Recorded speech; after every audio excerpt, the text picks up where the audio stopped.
एक स्त्री में इतनी ताकत है कि वो ज़रूरत पड़ने पर माँ बाप का बेटा और अपने बच्चों का पिता बन जाती है।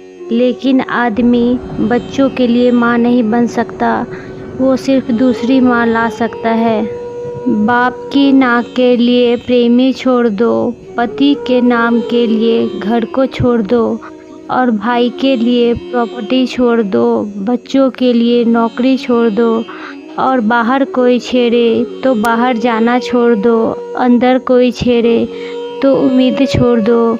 और कुछ घटिया लोगों के लिए अच्छी औरत सिर्फ वो होती है जो जीना छोड़ दे और सिर्फ एक लाश बन जाए। अपनी बहू की बुराई आस पड़ोस में ना करें। जब आप बिस्तर पकड़ लेंगे तो पड़ोस की बहू नहीं, खुद की बहू ही आपकी सेवा करेगी। बहू बेटी नहीं बन सकती तो कौन सास ससुर माँ बाप बन जाते हैं। बेटियां तो पति के माँ बाप को जिंदगी भर कुछ तो करती है, पति तो हमारे माँ बाप के लिए इसका आधा भी नहीं कर सकते। बेहतर होता हमारे किए हुए को फर्ज से नहीं प्यार से देखते।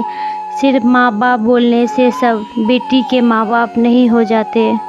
लोग कहते हैं कि बेटी की माँ को उसके शादीशुदा जीवन में दखल नहीं देना चाहिए, इससे उसका घर बिगड़ता है। अगर ऐसा है तो शादी के बाद बेटे की माँ को भी बेटे के शादीशुदा ज़िंदगी में दखल नहीं देना चाहिए, क्योंकि घर तो तब भी बिगड़ता है।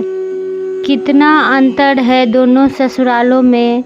लड़के के लिए ससुराल किसी सरकारी नौकरी की तरह होता है, जबकि लड़की के लिए ससुराल किसी प्राइवेट नौकरी की तरह होती है। जितना भी काम कर लो ताने तो सुनने ही हैं। शादी से पहले मेरे भी कुछ सपने थे। ससुराल आकर यह लगा कि सपने सिर्फ सपने होते हैं, सच कभी नहीं होते। शायद कोई नसीब वाली लड़की ही होती है जिसके सारे सपने पूरे होते हैं। पति ने पत्नी से कहा, क्यों शादी के बाद लड़की के आने से घर में झगड़े और कलेश क्यों होने लगते हैं। पत्नी ने कहा, औरत तो खुद अपनों के बीच परायों की तरह रहती है। आदमी अपने माँ बाप भाई बहन को अपना परिवार और पत्नी को बाहर वाली समझता है, इसलिए वो ऐसा सोचता है। आदत डालो, क्योंकि सुनाने वालों की कमी नहीं। मुस्कुराने की आदत डालो, क्योंकि रुलाने वालों की कमी नहीं। ऊपर उठने की आदत डालो, क्योंकि टांग खींचने वालों की कमी नहीं। वीडियो अच्छी लगी तो लाइक शेयर एंड चैनल को सब्सक्राइब करें।